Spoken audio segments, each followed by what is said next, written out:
Үзэмжний аваан дахлагад одоо тухайн жилийн авааны даамал малчдын зүгээс одоо дахлагчдын амрах хоол идэхэд зориулаад гэр барьдаг юм байна. Тэгэнүүдээд бол 3 айл нүүж ирээд байгаа юм байна. Лаваас дахгуул дээд үеэсэн уламжилж ирсэн.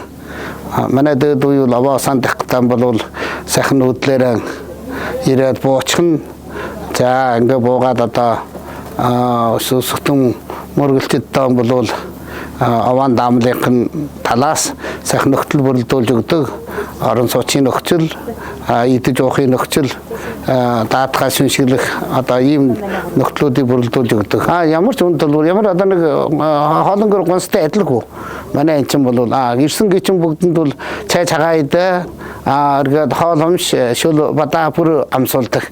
Инглээ бол одоо манай энэ бол одоогийн цаг үед аваа бол маш сайхан үргэлжилж ирж байгаа соёлаа гэж.